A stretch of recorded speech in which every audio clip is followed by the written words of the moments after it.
So I'd first like to thank NIH and our center for offering me this opportunity to talk about my work today here. And I'd like to first give everyone an overview of the tools that we have developed in our center and where we're currently positioned with regard to user needs. So our overall goal is to address the needs of all omics users. And one of the major difficulties that many users will encounter is to find the available resources, data, and tools. And to this end, we have developed ASDEC, which is Resource Discovery Index, and Synapse from Sage, which hosts datasets and promotes collaborative analysis. So the second major challenge that many investigators will encounter is to have the adequate computational power and software services to have their data analyzed. And for this, we have developed many of the cloud data analysis pipelines, including IP2 for protein identification and quantification, Pathways Portal for network analysis, COPA-KB for spectral library search, as well as Proton Bioterm for the determination of protein turnover rates. So the third major challenge that many researchers will face is after they have obtained the protein identification and quantification information, how do they make sense of all of those? And towards this, we have developed BioGPS, GeneWiki, MarketQ, and Metabolites to provide the users with the most up-to-date and broadest community-created knowledge. So you can see that we have created an array of exciting and free tools to address the needs of the current proteomics needs. But it has also occurred to us that one of the missing pieces is that we need an integrative omics platform that could extend the depth of current analysis capability to be beyond just proteomics. And for this, we have initiated a new project we termed ProteoSeq, which I'm going to share with everyone today in this talk. So we think that there is enormous potential for studying proteomics of protein isoforms, and this opportunity transcends academic exercise of method development and translate into real biomedical knowledge about disease. So protein isoform shift is a major phenotype transformation during pathogenesis of multiple diseases, including heart disease. It is known that there were expressions of fetal isoforms during heart failure, such as in the case of SERCA2A to SERCA2B. Many of these protein isoforms are actually not identified at the protein level, but only at the transcript level, because a lot of the times the protein sequence are not in the protein database for protein identification, or that they're not accurately reflected in the commonly used databases. So we think that the study of alternative isoform is at a unique position to call for the complementary strengths of transcriptomics and proteomics. But however, they cannot be readily combined because of the disconnects in transcriptomics and proteomics. Many of the proteomics investigators are not familiar with transcriptomics and vice versa. So currently, several methods exist to identify protein isoforms by using custom databases, but the adoption is poor because of these aforementioned factors, as well as data integration challenges. So we think that helping users to connect transcriptomics to proteomics is a major unmet big data integration challenge. So coming back to ProteoSeq, ProteoSeq is an integrative data science platform. It enables the quantitative isoform inference. It will extract isoform-specific splice junction and exon information from user-submitted data to create precision protein database for the identification of protein isoform from user-submitted shotgun proteomics data sets. So it offers a solution to the historical protein inference challenges in shotgun proteomics workflow, where one mass spectrum from one peptide could match to multiple proteins that confound protein identification accuracy. So here I'm showing you a workflow of the ProteoSeq platform. So the user would begin the analysis by submitting their RNA-seq data and shotgun proteomics data through our front-end web-based interface. These data could be user acquired or that they could be downloaded from public repositories.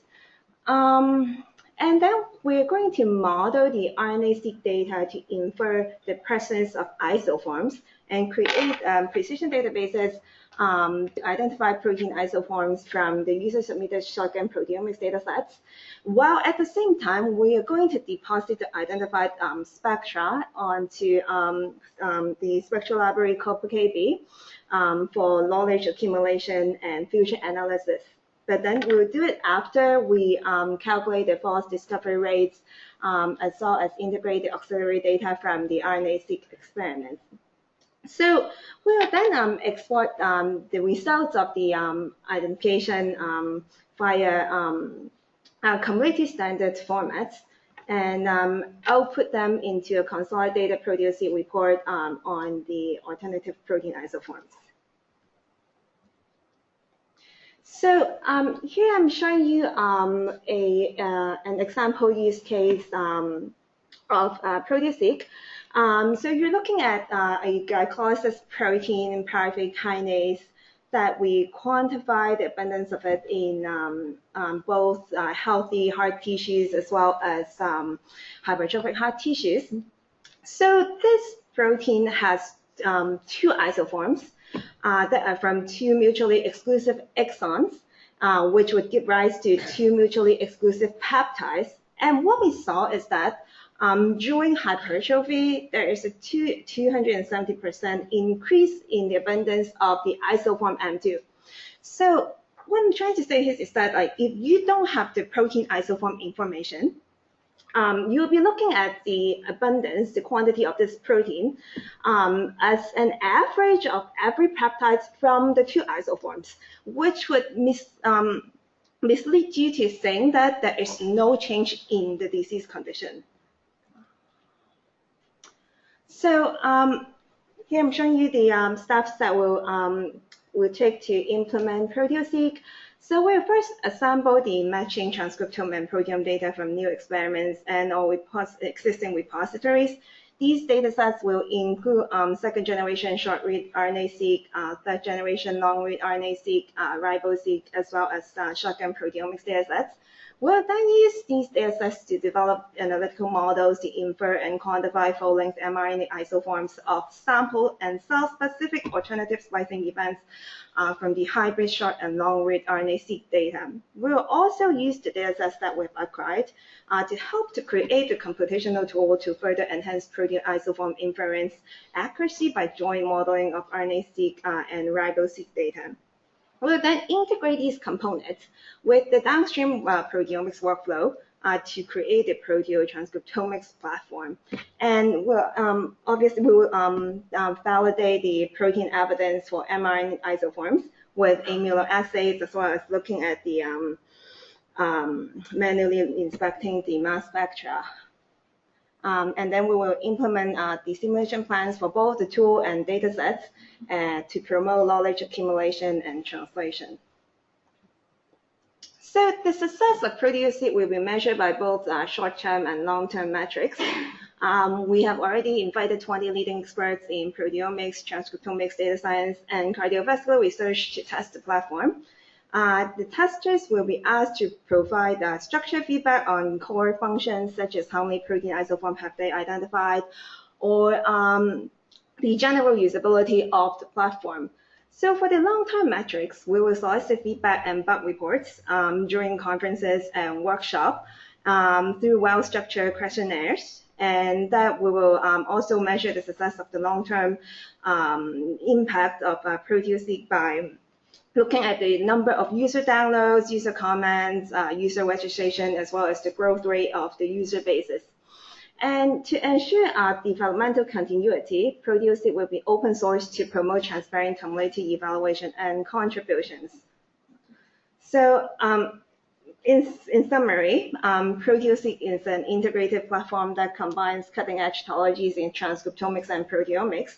It aims to democratize integrated omics in the biomedical community and lowers the barrier for proteotranscriptomics research.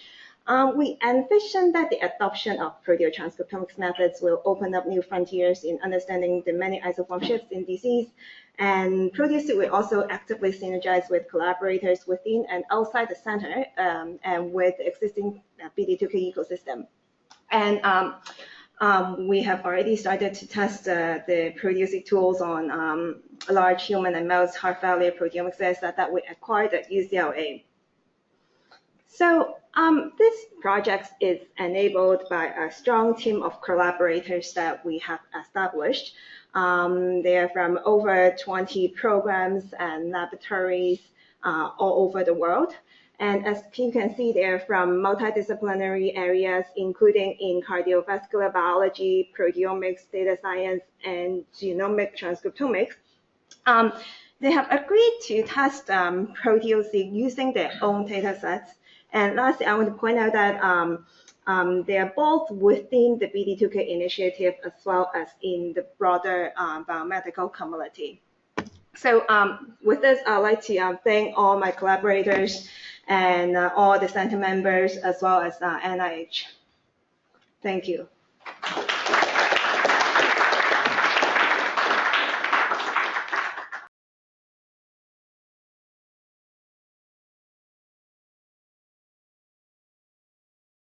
Is it already out there, the tool?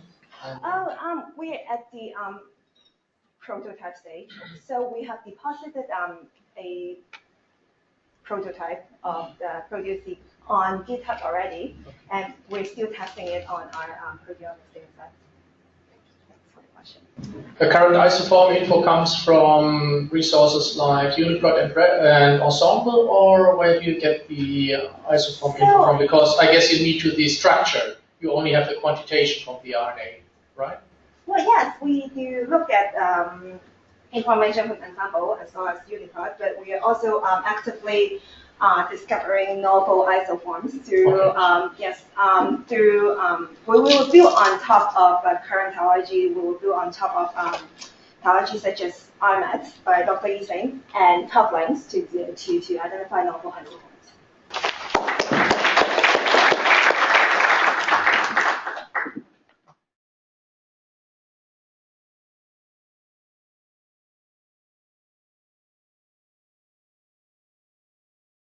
Thank you everyone for coming and for giving me this opportunity to present our work on computational tools for phenotyping heart failure patients. So advanced heart failure is often clinically treated with similar treatment options, but several studies are suggesting that it is actually a heterogeneous syndrome that might require divergent therapies. However, accurate phenotyping and classification of advanced heart failure is still preliminary due to a lack of quantifiable and validated method. And metabolomic is relevant to clinical heart failure because it provides a mechanistic insight of the complex pathophysiology in cardio remodeling and failure. And it also can serve as a guide It can also serve as a guide for biomarker discovery to support the patient stratification and clinical classification. The current challenge of metabolomic profiling in heart failure lies at lacking statistical pipeline and computational workflow to systematically screen for relevant metabolites. And therefore, the aim of our study focuses on establishing a computational workflow for temporal metabolomic profiling, and also using this metabolomic profiles to identify and characterize the factors which correlate to different clinical performance of heart failure patients after the implantation of MCSD. We use a small size of data to evaluate the performance of our method. A much larger cohort are currently being assembled under IRB. And the diagram over here basically shows an overview for the experimental design.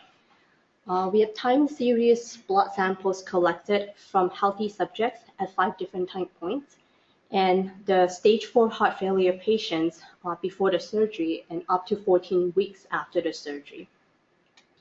The post-surgery period can further be divided into 3 different stages.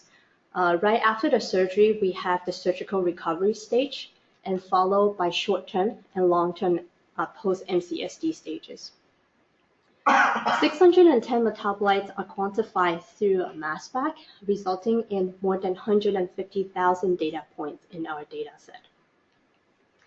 And with this data set, our analysis workflow started with data pre-processing, just to examine any missing data and to remove the data redundancy. There are two main components of our analysis workflow, including the differential expression analysis and the phenotype and metabolite association study. The results from the differential expression analysis are further examined using principal component analysis and unsupervised hierarchical clustering for data validation and for data visualization. Combining the results with the association study, the final list of metabolites are further annotated with their mechanistic insights. And for the next 5 minutes of my talk, I'll focus on the two main components of this workflow, which are highlighted in blue over here. So the goal for differential expression analysis is to identify the significantly differentially expressed metabolites between pre-surgery stage and post-surgery stage of the heart failure patients. We use pair t-test to assess the significance of expression changes. We use the pair t-test to assess the significance of expression changes for 610 metabolites between the pre-surgery stage and the 3 different post-surgery stages. And since we're conducting this test 610 times, we need to adjust for multiple testing issues. We apply Benjaminic-Halbert procedure to control the false positive rate. The final list of metabolites are selected based on 2 cutoffs. One is the p-value threshold, and the other one is the absolute fold change. And applying this method on our data, we identified 36 distinct metabolites across 3 different stages, as demonstrated on the volcano plots here. The x-axis shows the fold change in log2 scales, and the y-axis shows the adjusted p-value in negative log 10 scale. The vertical lines cuts out the metabolites that lower our fold change thresholds, and the horizontal line shows the cutoff for the p-value. So in the surgical recovery stage, we identify 7 metabolites that are downregulated, and in the short-term post-MCSD, there are 14 metabolites downregulated, and 8 of them are upregulated. In the prolonged term stage, only 1 metabolite is downregulated, and 7 of them are upregulated. We applied this 36 metabolites for principal and components analysis, and the result shows a gradual separation between the pre-surgery stage and the post-surgery stage, as indicated by the lower panel over there. The data are projected into the first 2 components from the principal component analysis, which demonstrate the most amount of variation in the data. And on the right panel, we show the heat map to describe the fold change of the metabolites across different stages. We use the green color to indicate the upregulations and the red color to indicate the downregulations. So the rows shows the 36 metabolites that are identified from the differential expression analysis, and the column shows the different stages, either before the surgery stage or the 3 different post-surgery stages. The second part of our analysis workflow is the phenotype and metabolite association study. The goal is to identify the plasma metabolites that are highly associated with phenotypic characteristics. In particular, we're interested in the SOFA score of heart failure patients receiving the MCSD.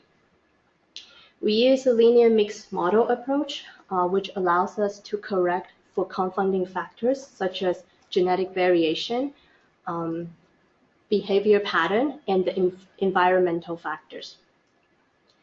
The kinship matrix describes the relationship among the samples, and here is constructed using the expression profile of housekeeping metabolites. The housekeeping metabolites are defined by a set of metabolites that are consistently expressed at different stages of the patient. And a metabolite is highly correlated with the phenotypic characteristic when its associated weight is significantly greater or smaller than 0. Applying this approach on our data set, we identify 78 metabolites that are significantly associated with the change of SOFA scores. And among the 78 metabolites, 11 of them are also being identified in our differential expression analysis. And these 11 metabolites contain one hormone, one phosphatidylcholine, one sphingomyelin, 4 phosphatidylethylamine, and also 4 acylcarnitine. And among this list, testosterone appears to have a strong clinical predictive values. As we try to associate the concentration of testosterone with the SOFA score for different patients, we can divide the patients into 3 different groups, as shown in the panels here. So the upper panel shows the SOFA score across different time points, and the lower panel shows the testosterone concentration at different time points. For group 1, there are 8 patients who passed away. They have a consistently low testosterone value across different time points. And on the second group, there are 13 heart failure patients with a good clinical recovery score. They show a steady increase of testosterone starting in phase 2. And in this group of the patient, they are all male. And for group 3, there are 5 patients who are all female with improving SOFA score. They have a low plasma testosterone level. So in summary, we have developed an integrated computational workflow to characterize the temporal dynamics of plasma metabolome associated with heart disease. And the workflow contains 2 major components, including the differential expression analysis and the phenotype and metabolite association study. It has shown preliminary promises in 2 data sets. One is human, which we just discussed in this talk, and the second one is the mouse model of human heart disease. And the mouse model, the results of the mouse model are presented in the poster of this PI meeting. And our model provides the groundwork for future metabolomic profiling studies with clinical translation. And the detail for this project are presented in the 3 posters of this PI meeting. So if you had a chance, please check them out in the next room. And with that, I'd like to thank everyone who participated in this project. And this is a very close collaboration with the Sky Lab and also Dr. Ping's lab. And thank you very much for your attention.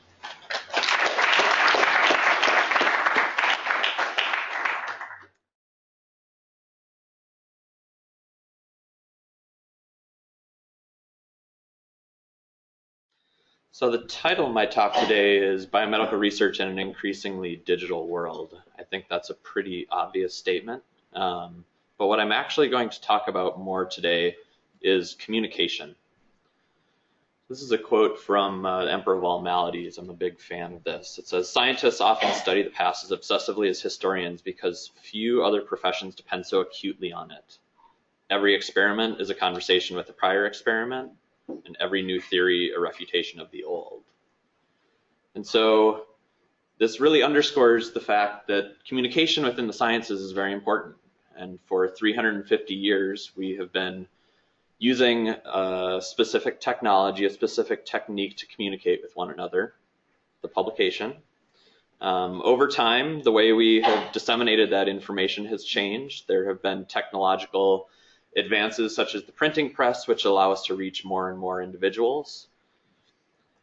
And now that we're living in a digital world, we're truly ever more connected, and the ability to really communicate our science and share our science with one another is growing exponentially.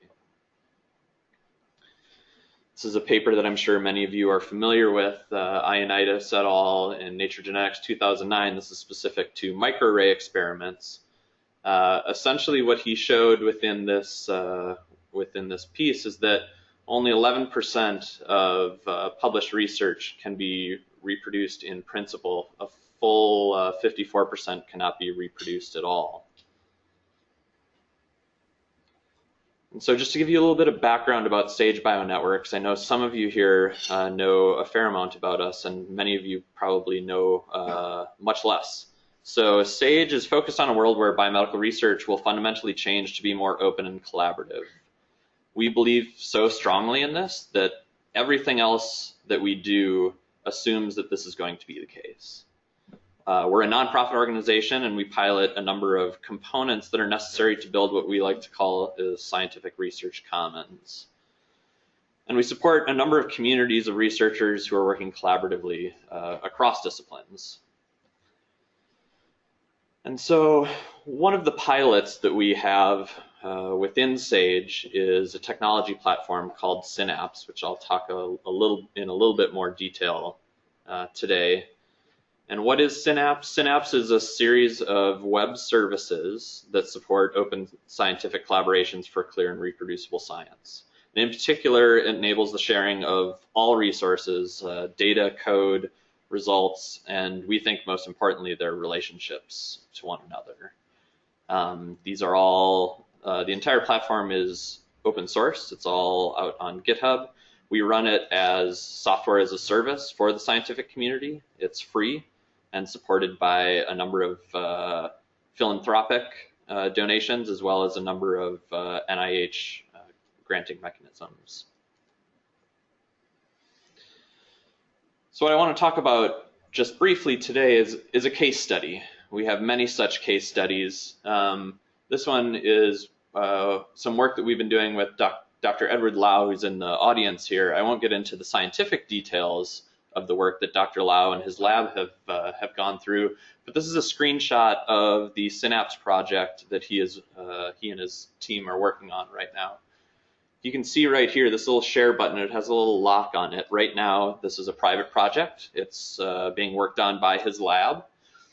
This is a study that they're working on in protein turnover rates in normal and hypertrophy mouse hearts. We have a wiki that describes a whole bunch of information about the study. There's a files tab, which includes a whole bunch of data files that are being shared amongst the lab and eventually more broadly, which I'll talk about here in a second, as well as more structured tables. So these tables are very structured data where the columns can be of a number of different types and can be queried for only subsets of that information. And again, I mentioned before that Synapse is open source. It's also a series of RESTful APIs that can be hit from any number of clients. So right now we are looking at the web portal to Synapse, but we also have fully supported R and Python clients, as well as Linux command line client that allows you to interact with, whether it be the narrative prose here or whether it be individual files that are stored within the system or even the structured data within the tables directly in any one of those analytical environments.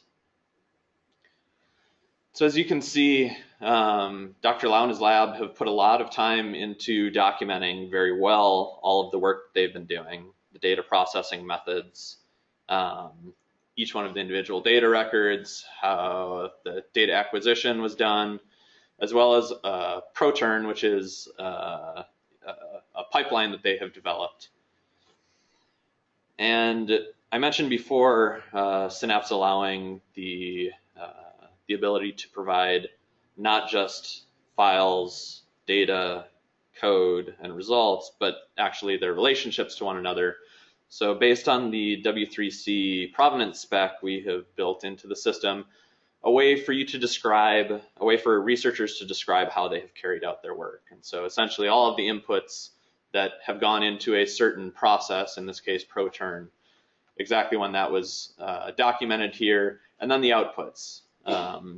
So for complex pipelines, these can be expanded up further such that you have multi-level pipelines that can be communicated and shared across research labs, but also to the community at large. And I'm going to switch focus here just a little bit, and I'll bring it back in a couple of slides and talk about a new Nature Publishing Group journal called Nature Scientific Data. So scientific data is an open access peer-reviewed publication for descriptions of scientifically valuable data sets. Their primary article type is called a data descriptor, and it's designed to make data more discoverable, interoperable, and reusable. So ultimately, what Nature Scientific Data is trying to do is to put together very, very richly annotated data sets that they feel like are maximally useful to the research community from their perspective. Obviously, it's something that they want to be highly cited as well. But have there be no analyses associated with it at all. So you can imagine this being sort of an expanded methods section of a traditional paper that provides much richer detail into the underlying data. So we've been working with Nature Scientific Data at SAGE for a couple of years as they've been trying to develop the infrastructure that they've been putting in place for this past year. I think they started publishing papers summer of last year. And we have a series of papers, one of which we hope will be coming out of Dr. Lau's lab, where Synapse is the underlying data store that is storing the data, but also storing the processing methods as well as the provenance of how things were processed. It will also be the portal through which the data will be consumed, and then all of the actual data descriptor information, all of the narrative, will be a scientific data descriptor publication. And I use this slide as a change in focus because I think this is something that we've really tried to push at SAGE, and I applaud Dr. Lau in particular, for sharing this vision with us, which is really trying to promote an ecosystem where research is conducted for others to consume and not just for an individual lab. For a long time, that was done through a traditional publication system. It will continue to be done that way in the future, but there are these sort of ancillary bits that can be tacked on to that. NIH is doing a great job of starting to promote these sorts of initiatives, providing open source software, being able to recognize that in a biosketch, and similarly providing data that is reused often within the research community. Thanks.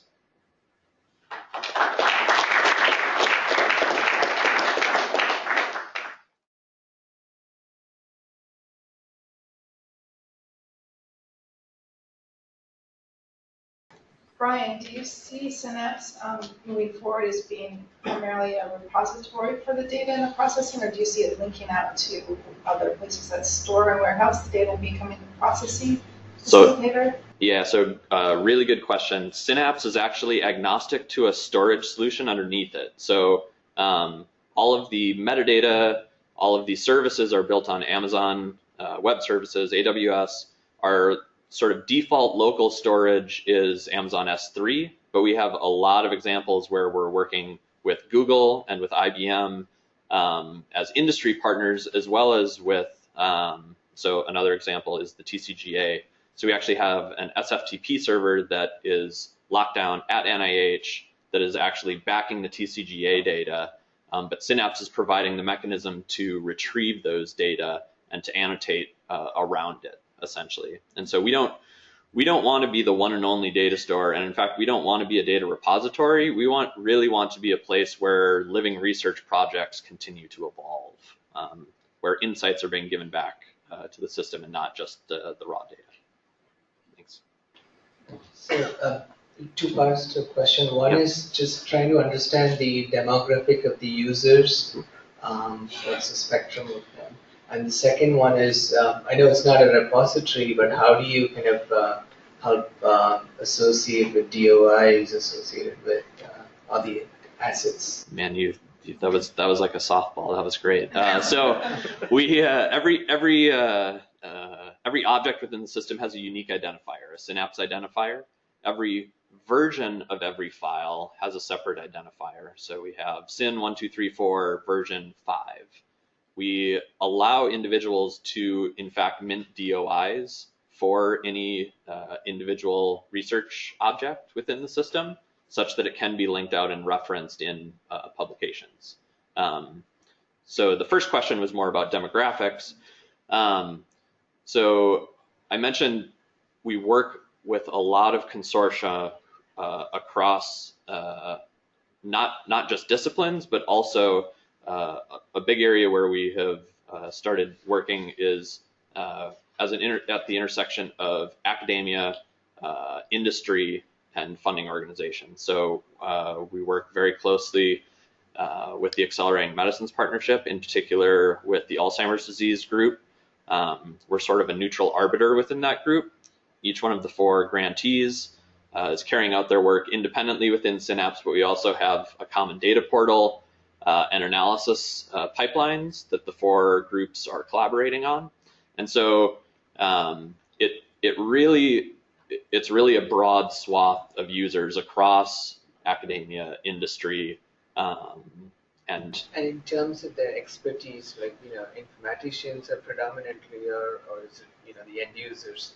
Because you had that caption about promoting an ecosystem where research is conducted for others to consume. So that's what I'm trying to understand. What is the percentage of informaticians versus biologists consuming? Absolutely. So I would say the system is optimized for informaticians. It's optimized for people who, we like to talk about people who are comfortable in front of a blinking cursor, right? So people who will sit down and interact programmatically with the system. But what we try and provide is tools for them to communicate that information back to somebody who may not be. And so going to a web page, going to a place where you can provide a narrative, provide summary plots, provide a pictorial of exactly what you've done, we found to be really quite powerful. Yeah, I have a question. So nowadays, it's getting very more and more popular to use something called IPython notebook, or now it's a Jupyter notebook, for people to publish annotated code, facilitate reusable and shareable code, right? Yep. So does it Synapse currently support, or is there a plan to support, become the host of the people's IPython notebook hyperbook code? Yeah, so we have a number of examples where we host the actual notebook without the kernel behind it, right? Without the actual compute behind it. We have full integration with Knitter as well. So our wiki system is actually written to be quite similar to a simple Markdown, and so it's a click of a button essentially to take a Knitter document and pipe it into a Synapse wiki. We're looking at doing similar things for IPython as well.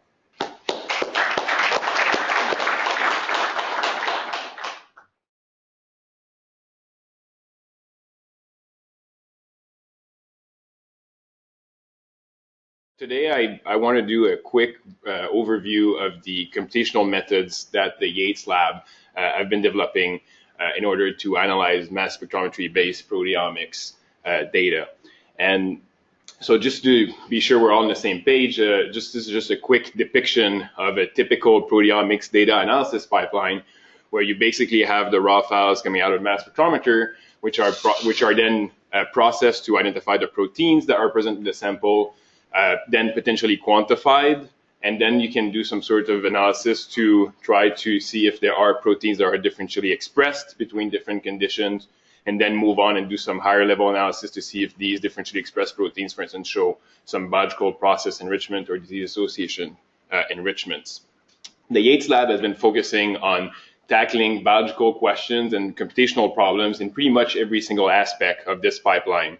And I'm going to show a few of these tools. And I'm going to start with the protein identification aspect of the pipeline, where the Yates Lab developed several years ago the sequest algorithm in order to identify peptides. But we kept on trying to improve this algorithm in order to provide more identification. And we've recently published in Journal of Proteomics a new algorithm called ProLucid, which basically builds a z-score algorithm on top of this X cross-correlation sequest algorithm in order to provide more identifications at the same confidence level that we had with sequest previously, and therefore give more insights into what are the peptides and the proteins that are present in a given sample.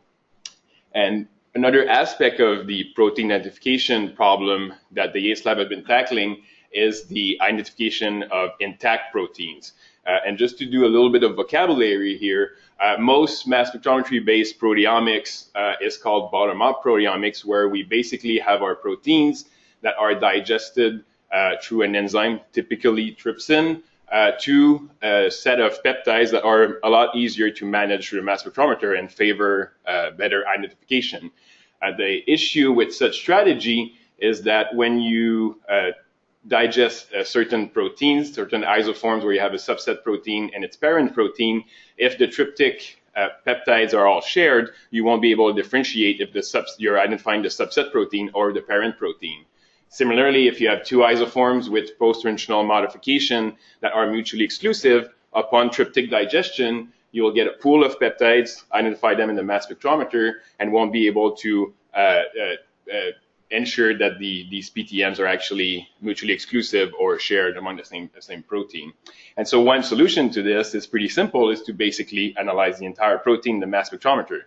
Issue with that, you get less identification. So we've been working on improving this pipeline, which is called top-down proteomics, by adapting some methods that used MS to the 3, so mass spectrometry, where you have two fragmentations, and we've improved this pipeline, and we called it MS3ID, which basically does two fragmentation to make these large protein sequences into more manageable, smaller peptides.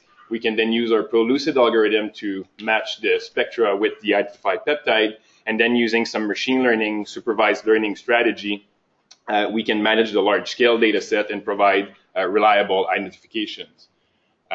And for example, we've shown that we can process the ApoE protein, which has several degradation products, especially in the context of Alzheimer's disease, and we can show that we can confidently identify several subset protein or degradation product of the full ApoE sequence through this strategy, which is impossible using bottom-up proteomics.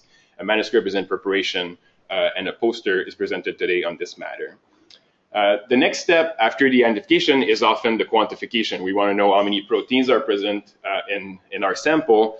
And in order to quantify mass spectrometry data, we build a software called Census, which basically processes most of the stable isotope labeling strategies as input data that are out there, whether it's SILAC, dimethyl, ITRAC, TNT, and 15, but also label-free strategies that involve spectral counting, and more recently, we've added a module that performs a extracted ion chromatogram-based quantification strategy. A new version of Census was published recently in Bioinformatics Journal, and some of the new features are also discussed in JASMAS in 2015. The next step, once you've quantified your proteins, if you have, for instance, two different conditions, you want to compare and contrast the expression of these proteins or the abundance of these proteins and try to assess if there are statistically significant changes in between these proteins. And as Chelsea was presenting, these data sets are fairly large, and so we have to come up with the proper statistics and the proper correction factor for the p-values that are obtained for the significance of the changes. And Census has all these modules built in order to basically do the statistical assessment. And once the next step is often when you've identified these subset of proteins that are in interest between the two different conditions, for instance, that you're analyzing, is to do some sort of functional enrichment to see if there is a gene ontology biological process, for instance, that is enriched among these proteins or a certain disease association. And one strategy that most people use is to do a gene ontology and typical gene ontology analysis. But we've also made our effort in helping and bridging the gap with some of the genomic strategies that are used to do gene ontology analysis, and when we developed the PSCA Quant strategy, a protein set enrichment analysis strategy, which is based on the GSCA model, the gene set enrichment analysis. And basically what PSCA Quant does is that it identifies biological processes that would be significantly overrepresented amongst proteins that are of high abundance if you're studying a sample of a single condition, but also looks at biological processes and disease associations that are all overrepresented amongst proteins that are significantly differentially expressed when you're looking at samples in two different conditions. And PSCA Quant is web-based and is available at web address and was published in the Journal of Proteome Research in 2014. The last tool I'd like to discuss today is related to what was just presented by Brian about the data reusability that is generated through these proteomics pipeline. It's not uncommon to have a lot of in-house scripts that are used and lots of software that involves several parameter setting in order to produce, in the end, figures for paper or tables for paper. And these several steps that involve the production of these figures are quite difficult to reproduce, as was highlighted by Brian, because there's a lot of steps and in-house scripts that are used. We decided to try to be able to store these information into the tool that's called Proteomics Integrator, or PINT, which is basically a local repository that allows the long-term storage and the accessibility of the data that is produced by a laboratory.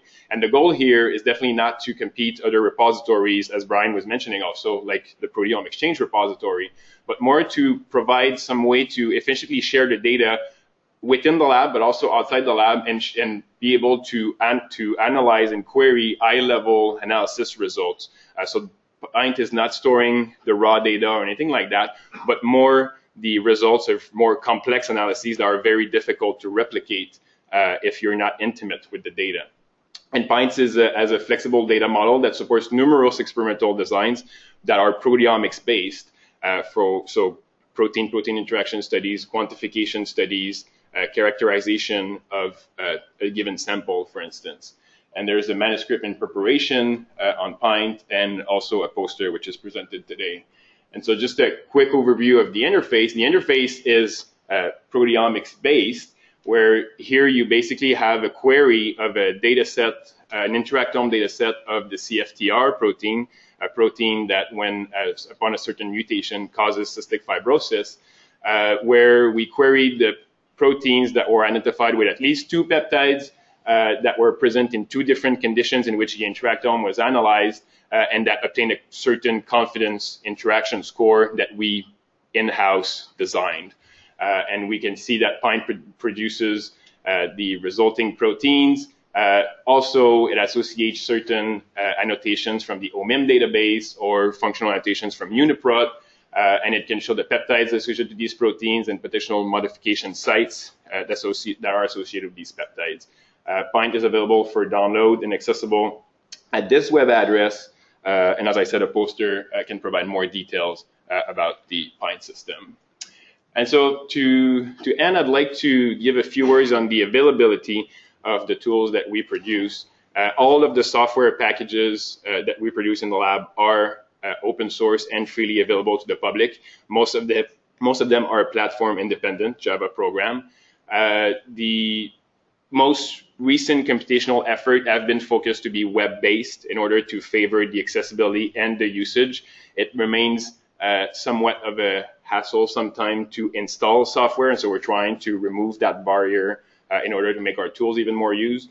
And we do aim to build a web service-based query system to link our web tools and also link them with other projects in the BD2K initiative. And I'd like also to conclude, the vast majority of these software packages are integrated into the integrated proteomics pipeline, the IP2 platform, as mentioned by Dr. Lam, and the integrated proteomics is the company who built IP2. Finally, I'd like to acknowledge, obviously, John Yates, but also Robin Park, who is present today, who built Census, and also Salvador Martinez Bartolome, who is right here, who built PINT, and all the members of the lab who have contributed in one way or another to producing data or discussions in the production of these tools, and obviously NIH and the BD2K initiative for the funding, and the government of Quebec. Thank you very much, and thank you very much for listening. I'll be happy to answer your questions.